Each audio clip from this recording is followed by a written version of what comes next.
Assalomu alaykum. Yangi 2026-yil kirib kelishiga sanoqli kunlar qoldi. Umrimizning yana bir yili yakuniga yetayotgan ushbu pallalarda ortga nazar solish, qilingan ishlar va erishilgan maqsadlarni yana bir sarhisob qilishga ehtiyoj sezamiz. Hech shubhasiz ortda qolayotgan 2025-yil O'zbekistonning eng yangi tarixiga burilish nuqtasi sifatida kiradigan bo'ldi. Bu yil bitta qaror yoki alohida voqea bilan emas, balki o'zgarishlarning uyg'unlashgan ko'lami bilan muhim bo'ldi.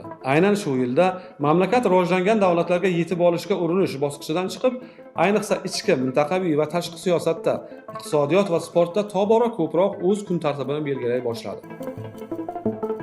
O'tayotgan 2025-yilda O'zbekiston xalqaro maydonda mustaqil va ishonchli hamkor sifatida o'z o'rnini mustahkamladi. AQSh, Yaponiya, Yevropa Ittifoqi va Osiyo davlatlari bilan faol aloqalar shuni ko'rsatdiki, tashqi siyosat endi bitta yo'nalishga bog'lanib qolmadi. U ko'p vektorli va pragmatik tus oldi. 2025-yil ekologiya masalasi bilan ham yodimizda qoladigan bo'ldi.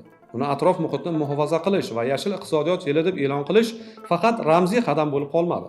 Tabiatni avaylagan holda barqaror rivojlanish ilk bor davlat siyosatining markaziy mantig'iga aylandi. Eng muhimi shundaki, diplomatiya mavhum tushuncha bo'lib qolmadi.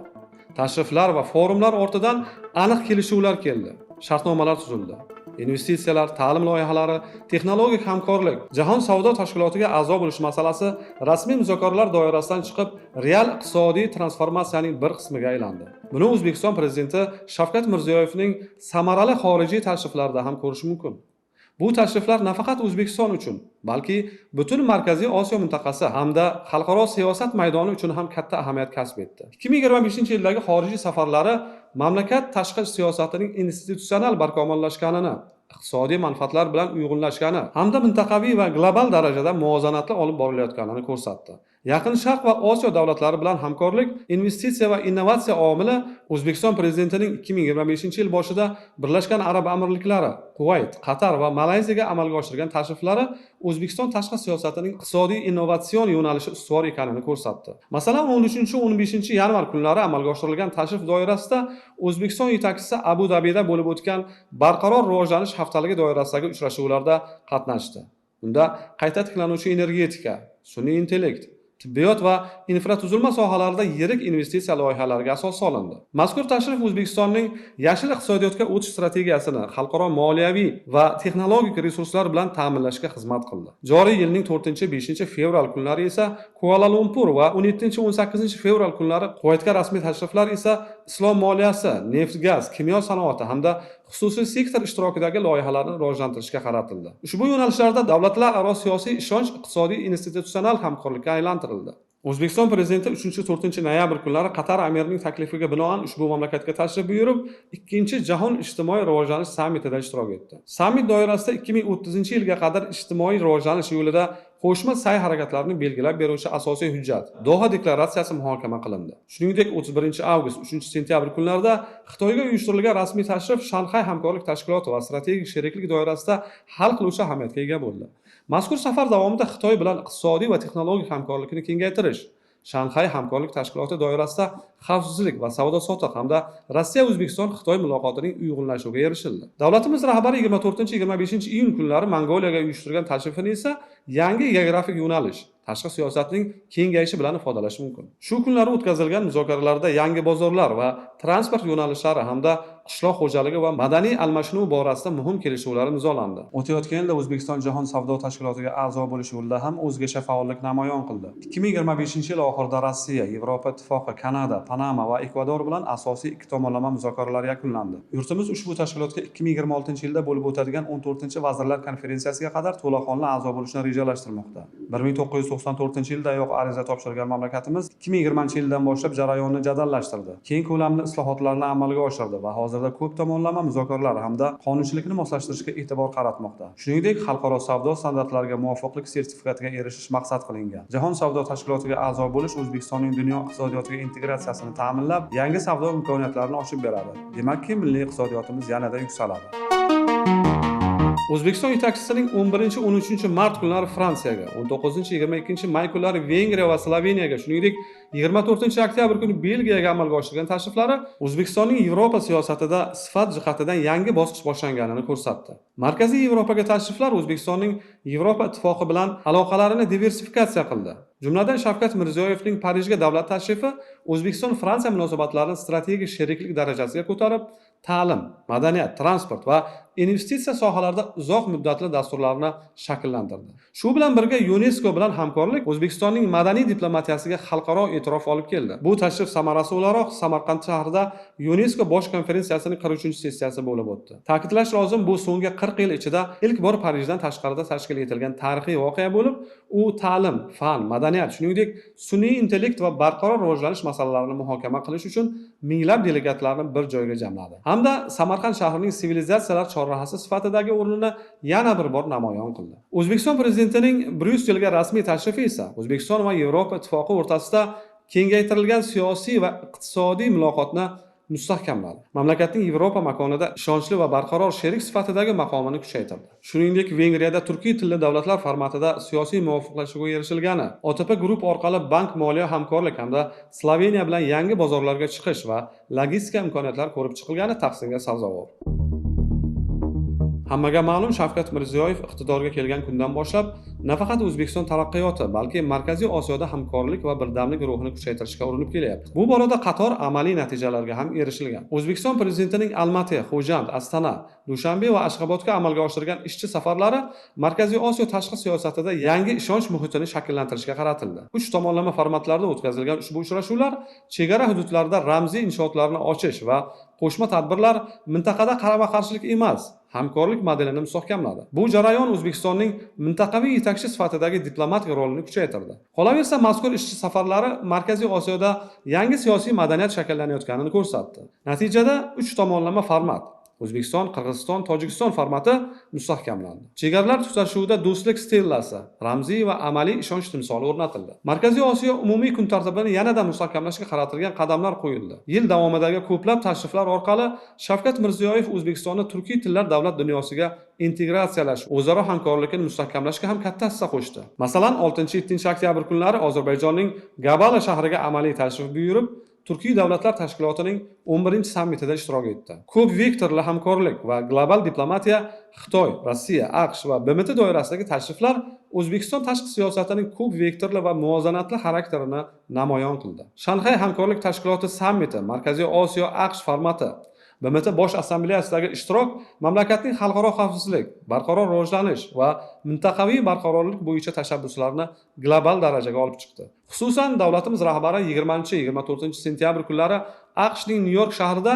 BMT bosh assambleyasining 80-sessiyasi umumiy munozaralarida ishtirok etib nutq so'zladi. Unda davlatimiz rahbari O'zbekistonning global ovozini namoyon qildi. Shavkat Mirziyoyev tashrif doirasida BMT bosh kotibi Antonio Guterres bilan qator davlatlar rahbarlari va xalqaro tashkilotlar rahbarlari bilan, shuningdek AQShda istiqomat qiluvchi vatandoshlar hamda El-yurt umidi jamg'armasi stipendiyatlari bilan uchrashuvlar o'tkazdi. Shuningdek, 23-sentyabr kuni O'zbekiston yetakchisi AQSh prezidenti Donald Tramp bilan muzokaralar o'tkazdi. Ikki davlat rahbarlari strategik sheriklik munosabatlarini kengaytirishning ustuvor yo'nalishlarini muhokama qilishdi. Mintaqaviy va global kun tartibidagi dolzarb masalalar yuzasidan fikr almashildi. 5-sentyabr kuni bo'lib o'tgan telefon muloqoti yakunlari bo'yicha erishilgan kelishuvlarni amalga oshirish masalasi ko'rib chiqildi. O'zbekiston prezidenti AQSh rahbarini ichki va tashqi siyosatni amalga oshirishdagi yuksak natijalar bilan tabrikladi. Shuningdek, xalqaro va mintaqaviy miqyosdagi keskin mojarolarni tinch yo'l bilan hal etishga qo'shgan shaxsiy hissasi va sa'y harakatlarini alohida e'tirof etdi. AQSh prezidenti esa O'zbekiston prezidentining AQShning 50 dan ortiq yirik kompaniya va banklar rahbarlari bilan bir kun avval bo'lib o'tgan uchrashuv hamda muzokaralar samarali yakunlarini yuqori baholadi. Bu uchrashuvlar samarasi o'laroq xavfsizlik, barqaror rivojlanish bo'yicha tashabbuslar o'rtaga tashlandi. Xalqaro tashkilotlar bilan institutsional aloqalar mustahkamlanishi uchun amaliy qadamlar qo'yildi. Shuningdek, 5-7 noyabr kunlari AQSh poytaxti Washington shahrida AQSh ma'muriyati bilan o'tkazilgan muloqot O'zbekistonning strategik muvozanat siyosatini mustahkamlashga xizmat qildi. Mazkur tashrif doirasida Markaziy Osiyo AQSh formatida hamkorlikni mustahkamlash hamda investitsiya, savdo va texnologiyalar bo'yicha kelishuvlarga erishildi. Washington shahrida C5+1 formatida o'tkazilgan uchrashuv AQSh va Markaziy Osiyo davlatlari o'rtasidagi inklyuziv hamkorlik sammiti bo'ldi. C5+1 formatidagi hamkorlik ko'plab soha va yo'nalishlarda o'zaro kelishuvlarga, umumiy taraqqiyotga zamin hozirladi. Ushbu formatdagi aloqalardan O'zbekiston faollik ko'rsatayotgani e'tiborga molik. Davlatimiz rahbari shuningdek 8-9 may kunlari ishchi safar bilan Rossiyada bo'ldi. U Moskvadagi Qizil maydonda Ikkinchi jahon urushida qozonilgan g'alabaning 80 yilligiga bag'ishlangan harbiy paradni tomosha qildi. Kreml devori yonidagi noma'lum askar qabriga gul qo'ydi. Shuningdek, Rossiya prezidenti Vladimir Putin bilan uchrashib, ikki davlat o'rtasidagi hamkorlikni mustahkamlashga oid masalalarni muhokama qildi. 2025-yilning 18-20 dekabr kunlari esa Shavkat Mirziyoyev Yaponiyaga strategik ahamiyatga ega safarni amalga oshirdi. Prezidentning Tokioga tashrifi O'zbekiston tashqi siyosatining texnologik va intellektual rivojlanishga qaratilgan yo'nalishini yaqqol ifodaladi. Markaziy Osiyo Yaponiya sammiti, moliyaviy institutlar va ilmiy ta'lim muassasalari bilan kelishuvlar O'zbekistonning yuqori texnologiyalar, ta'lim va innovatsiya sohalarida uzoq muddatli sheriklikka olib chiqdi. Shuningdek, davlatimiz rahbari Markaziy Osiyo Yaponiya muloqotining birinchi sammitida nutq so'zladi. Yaponiya safaridan so'ng O'zbekiston prezidenti Rossiyaga jo'nab ketdi. Prezident o'rta qolayotgan 2025-yilning oxirgi safarini Sankt-Peterburg shahriga amalga oshirdi. Bu yerda O'zbekiston yetakchisi MDH ishtirokchi davlatlar rahbarlarining norasmiy uchrashuvida hamda Oliy Yevrosiyo iqtisodiy kengashi yig'ilishida qatnashdi. Xulosa qilib aytganda, Prezident Mirziyoyevning xorijiy tashriflari nafaqat an'anaviy sheriklikni mustahkamladi, balki mintaqaviy va global siyosatda yangi yo'nalishlarni ochdi. Bu tashriflar qator qimmatli samaralar keltirdi. Jumladan, yetakchi davlatlar va xalqaro tashkilotlar bilan strategik hamkorlik mustahkamlandi. Keng ko'lamli kelishuvlarni imzolash, investitsiya dasturlari bilan almashish va biznes aloqalarini mustahkamlash iqtisodiyotni mustahkamlashga xizmat qiladi albatta. Hech shubhasiz aytish mumkinki, O'zbekiston yetakchisi ilgari surgan va amalga tatbiq etgan ko'plab xalqaro tashabbuslar, shuningdek BMT, Shanxay hamkorlik tashkiloti, C5+1 sammitlar va boshqa formatlarda faol ishtirok etish O'zbekistonning jahon arenasidagi o'rnini mustahkamladi. Markaziy Osiyodagi mavqeini mustahkamlash va Osiyo hamda Yevropa davlatlari bilan aloqalarni kengaytirish esa mintaqaviy integratsiya jarayonlarini kuchaytirdi. Umuman olganda, o'tayotgan 2025-yil O'zbekiston ichki va tashqi siyosatida samarali yil bo'ldi deb aytish mumkin. Davlatimiz rahbarining xorijga amalga oshirgan davlat va rasmiy tashriflari, O'zbekistonda tashkil etilgan turli nufuzli xalqaro tadbirlar, xususan 3-4 aprel kunlari Samarqand shahrida Markaziy Osiyo Yevropa ittifoqi birinchi sammiti, 5-9 aprel kunlari Toshkent shahrida parlamentlararo ittifoqning 150 yillik yubiley assambleyasi, 30-oktyabr-14-noyabr kunlari esa Samarqand shahrida UNESCO 43-sessiyasi o'tkazilgani O'zbekistonning xalqaro maydondagi nufuzi va diplomatik salohiyati yanada yuksalganini anglatadi. 23-dekabr kuni esa AQSh prezidenti Donald Tramp O'zbekiston prezidenti bilan telefon muloqoti o'tkazib, uni G20 katta 20talik sammitiga taklif qildi. 2026-yil 14-15 dekabr kunlari AQShning Mayami shahrida o'tadigan sammitda yurtimiz rahbarining ishtirok etishi O'zbekistonning xalqaro obro'si tobora yuksalib borayotganidan va bunda Shavkat Mirziyoyevning roli ulkanligidan dalolat beradi albatta. Ortda qolayotgan yilda O'zbekiston iqtisodiyoti ham bir qator yuqori ko'rsatkichlarni namoyon qildi. O'zbekiston iqtisodiyoti Yevropa va Markaziy Osiyoda eng tez sur'atlar bilan rivojlanayotgan iqtisodiyotlardan biri bo'lib qolmoqda. Yalpi ichki mahsulot 130 milliard dollardan oshib, 7,6% dan yuqori o'sishini qayd etdi. Mustahkam va yuqori makroiqtisodiyotiy ko'rsatkichlar qayd etildi. E'tiborni tortadigan jihat bu o'sishning sifati bo'ldi. Xomashyo bilan bog'liq bo'lmagan tarmoqlar, xizmatlar sohasi, axborot texnologiyalari, logistika va turizm tobora muhim o'rin egallay boshladi. Bir so'z bilan aytganda, iqtisodiy islohotlar o'z mevasini bera boshladi. O'zbekiston agrar davlat va xomashyo eksport qiluvchi bazadan sanoatlashgan industrial davlatga aylanmoqda. Hatto tekstil sanoatimiz rivojlanishi hisobiga asosiy eksport tovari bo'lmish paxta xomashyosi o'zimizga ham yetmay qolyapti. Natijada qo'shni davlatlardan hamda AQSh paxta tolasi sotib olishga ehtiyoj seza boshladik. Infratuzilmaviy miqyosdagi loyihalar, kichik atom elektr stansiyasi energiyasi asosidagi data markaz va logistika platformalari texnologiya rivojlanishining yangi yo'nalishlarini belgilab bermoqda.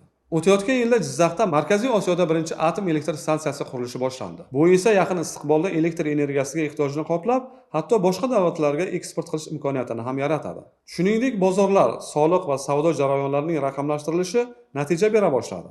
Shaffoflik oshdi, yashirin iqtisodiyot asta-sekin qisqarib boshladi. Infratuzilma loyihalari esa ko'rgazma uchun emas, balki hududlarning real ehtiyojlarini hal etishga xizmat qila boshladi. Aprel oyi boshida Samarqandda o'tkazilgan Markaziy Osiyo Yevropa ittifoqi birinchi sammiti ayniqsa sermahsul bo'ldi. O'zbekistonga investitsiyalar oqimini oshirish, umuman xalqaro kompaniyalar hamda investorlarning yurtimizga ishonchini mustahkamlashga xizmat qildi. O'zbekistonda Yevropa investitsiya bankining mintaqaviy ofisini ochish haqidagi qaror esa mamlakatimizning Markaziy Osiyo mintaqasida yetakchi ahamiyat kasb etishini ta'minlashi shubhasiz. Shuningdek, prezidentimiz Shavkat Mirziyoyev ushbu sammitda qator siyosiy iqtisodiy muhim tashabbuslarni ilgari surdi. O'zaro transport bog'liqligi bo'yicha navbatdagi iqtisodiy forum va investorlar forumini qabul qilish taklif etildi. 2025-yilda Toshkent shahrida Translogistics Uzbekistan 2025 xalqaro transport forumi o'tkazildi. Bu O'zbekistonning transport hubi sifatidagi maqomini oshirishga hissa qo'shdi. S5+1 sammiti doirasida erishilgan kelishuvlar natijasida esa Uzbekistan Airways kompaniyasi 8 milliard dollar evaziga 22 ta Boeing 787 Dreamliner samolyotini sotib olish uchun kelishuv imzolashi ham yurtimizning kelajakda butun mintaqa uchun dunyoga chiqish oynasiga aylanishiga xizmat qilishi shubhasiz. Qolaversa, turizm sohasidagi yutuqlar ham alohida e'tiborga loyiq. 2025-yilda O'zbekiston ekzotik yo'nalish maqomidan chiqib, to'laqonli turistik brendga aylandi. Barqaror sayyohlar oqimi, kengaygan geografiya va zamonaviy infratuzilma bilan yangi voqelik yaratildi. Sohaga investitsiyalar jalb etish, viza tartib-taomillarining soddalashtirilishi, AQSh, Xitoy va Yaqin Sharqdagi ko'plab rivojlangan davlatlarning fuqarolari uchun vizasiz rejim joriy etilgani hamda turizm bo'yicha milliy brendni ilgari surish hisobiga O'zbekiston dunyoda eng tez rivojlanayotgan 7 ta turistik yo'nalish qatoriga kirdi. 2025-yilda O'zbekiston sayyohlar oqimi bo'yicha rekord ko'rsatkichni namoyon etdi. Oxirgi 10 oy davomida mamlakatga 9,7 million nafar xorijiy sayyoh tashrif buyurdi. Bu o'tgan yilga nisbatan 50% ga ko'p deganidir. Sayyohlar oqimida Qirg'iziston, Qozog'iston, Tojikiston, Rossiya, Xitoy va Turkiya yetakchi o'rinlarni egalladi. Ayrim oylarda esa mamlakatga tashrif buyurgan sayyohlar soni 1 milliondan oshdi. Ayniqsa Samarqand shahrida 16-20 oktyabr kunlari Jahon turizm tashkiloti bosh assambleyasining tarixiy 25-yig'ilishi bo'lib o'tgani ham diqqatga sazovor. Unda 130 dan ortiq davlat vakillari, jumladan 79 nafar turizm vaziri ishtirok etdi. Tashkilot bosh assambleyasi doirasida Samarqandda xalqaro investitsiya forumi, xalqaro ta'lim forumi, eng yaxshi turizm qishloqlarini taqdirlash marosimi, shuningdek, qator yalpi sessiyalar va madaniy tadbirlar o'tkazildi. O'tayotgan yilda O'zbekiston sport sohasidan bir qator yutuqlarni namoyish etdi. Ammo mamlakatni hissiy jihatdan birlashtirgan eng muhim voqealardan aytadigan bo'lsak, bu shubhasiz futbol bo'ldi. O'zbekiston terma jamoasining tarixda ilk marta jahon chempionatiga chiqishi oddiy sport yutug'i emas. Bu millatimizning o'ziga ishonch lahzasi bo'ldi. Yillar davom etgan kutish, islohotlar va ishonch nihoyat samara berdi. Shuningdek, O'zbekiston 2025-yilgi FIFA reytingida 50-o'ringa chiqib oldi. Abduqodir Husanov, Abbos Fayzullayev, Eldor Shomurodov kabi futbolchilarimizning Yevropadagi top futbol jamoalarida to'p surayotgani ham faxrli. Shaxmatchi yurtdoshimiz, grossmeyster va O'zbekistonda xizmat ko'rsatgan sportchi Javohir Sindorovning 19 yoshida jahon kubogini egallagani, Nodirbek Abdusattorovning esa Londondagi turnirda yuzimizni yorug' qilgani, shuningdek, sportning boshqa turlari bo'yicha ko'plab mintaqaviy va xalqaro turnirlardagi g'alabalar, islom birdamligi o'yinlari va yoshlar sportidagi muvaffaqiyatlar, ayniqsa boks bo'yicha jahonda tengsiz bo'layotganimiz bir narsani ko'rsatdi. Sportdagi yutuqlar endi tasodifiy emas. Ular izchil va uzoqni ko'zlab amalga oshirilayotgan islohotlar hamda aqlli va kuchli o'zbeklar avlodini yetishtirish strategik rejasining samarasi bo'lmoqda. Umuman olganda 2025-yil burilish yili bo'ldi. Aslini olganda o'tayotgan yilning asosiy xulosasi raqamlarda ham emas, reytinglarda ham emas. U jamiyatimizdagi umumiy kayfiyatda namoyon bo'ldi. O'zbekiston endi o'tish davri mamlakati emas, kelajakka ishonch bilan qarayotgan, o'z istiqbolini aniq-tiniq tasavvur qilayotgan mamlakatga aylandi. Albatta, muammolar yo'qolib ketgani yo'q. Islohotlar vaqt talab qiladi. Jamiyat kutgan natijalar byudjet imkoniyatlaridan ko'ra tezroq o'smoqda. Ammo aynan 2025-yil shuni ko'rsatdiki, islohotlar qaytmas tus oldi. Eng muhimi, o'tayotgan yilda O'zbekiston shunchaki o'zgarmadi. U kelajakdagi ijobiy o'zgarishlar uchun ham zamin hozirlay oldi. O'tayotgan 2025-yil xalqaro munosabatlar tarixida ziddiyatlar va bir vaqtning o'zida tinchlikka intilishlar yili sifatida ham namoyon bo'ldi. Dunyo bo'ylab davom etayotgan qurolli mojarolar, mintaqaviy ziddiyatlar va geosiyosiy beqarorlik sharoitida turli davlatlar va nodavlat ishtirokchilar o'rtasida erishilgan sulhlar hamda vaqtinchalik otash kesim kelishuvlari alohida e'tiborga molik. Avvalo Isroil Hamas o'rtasidagi sulhni olib qaraylik. 2025-yilning eng dastlabki va muhim diplomatik yutuqlaridan biri yanvar-mart oylarida Isroil va G'azo sektoridagi Hamas harakati o'rtasida erishilgan sulh bo'ldi. U 2025-yil 19-yanvarda kuchga kirdi. Kelishuv asirlar va garovga olinganlarni almashish, faol harbiy harakatlarni to'xtatish hamda 3 bosqichda tinchlik rejasini amalga oshirishni nazarda tutgan. Bu rejaga Isroil qo'shinlarini olib chiqish va mintaqani uzoq muddatli tiklash kiritilgan ham edi. Ushbu tinchlik kelishuvi so'nggi yillarda Yaqin Sharqdagi eng keskin mojarolardan birida zo'ravonlik darajasini pasaytirish yo'lida muhim qadam bo'ldi. Biroq uning amalga oshirilishi rasmiy o'q otishni to'xtatishdan barqaror tinchlikka o'tish qanchalik murakkab ekanini ham ko'rsatyapti. O'tayotgan yilning oktyabr oyida esa G'azo mintaqasida tomonlar yangi o'q otishni to'xtatish kelishuviga erishishdi. Afsuski, Isroilning har doimgidek kelishuv shartlarini buzishi va zo'ravonlikni to'xtatmayotgani mintaqada barqaror tinchlik hukm surishiga to'sqinlik qilmoqda.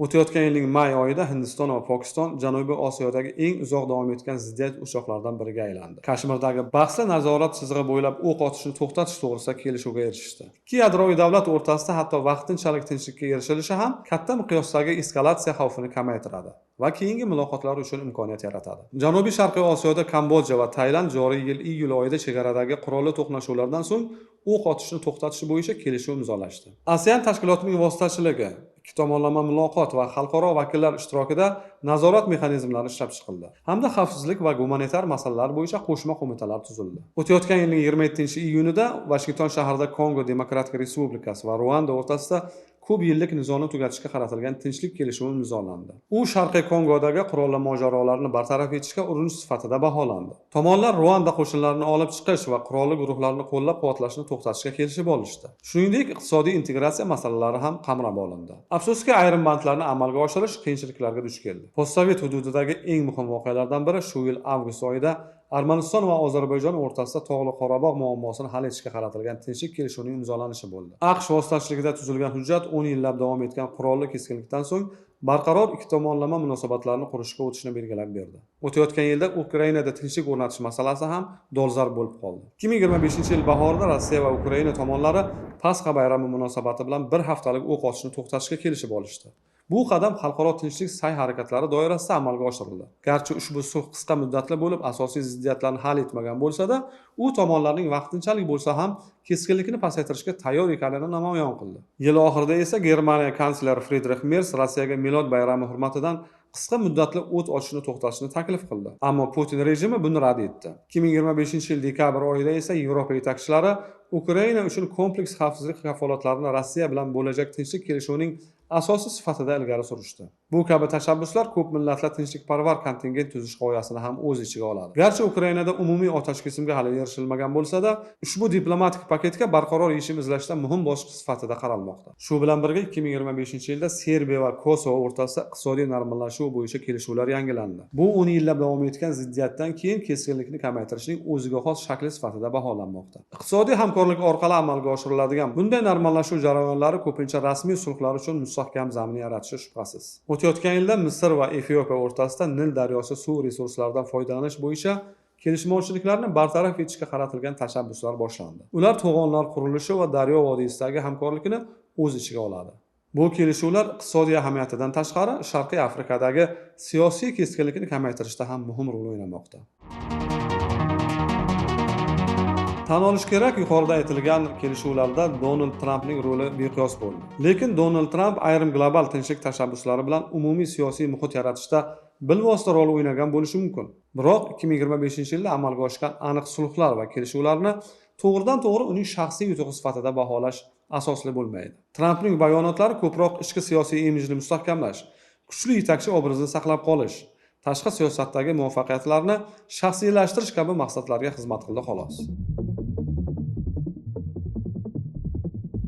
Shu bilan o'tayotgan 2025-yil hisobidan tayyorlagan oxirgi dayjestimiz nihoyasiga yetdi. So'zimiz so'ngida siz azizlarga, bizni YouTube ijtimoiy tarmog'ida o'tgan 1 yil davomida sabr bilan kuzatib kelgan, bizga qadrdon bo'lib qolgan deyarli 60 ming kishilik ulkan obunachilarimiz armiyasiga minnatdorchilik bildirmoqchiman. O'tgan 1 yil davomida bizni qo'llab-quvvatlaganingiz, like bosib, ijtimoiy tarmoqlarda bo'lishganingiz uchun tashakkur bildirmoqchiman. Har bir yozgan izohlaringiz biz uchun dasturli amal bo'ldi.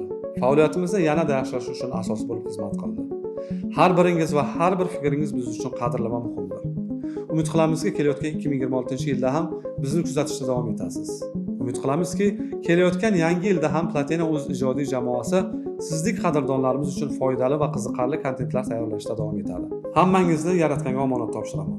Yangi yil barchamizga yangi yutuq hamda muvaffaqiyatlar keltirsin. Bu yilda amalga oshmagan rejalaringiz, orzu-havaslaringiz kelgusi yilda albatta ijobat bo'lishiga tilakdoshmiz. Kelayotgan 2026-yilda yana dasturlarimiz orqali uchrashguncha xayr. Yangi yilingiz muborak bo'lsin.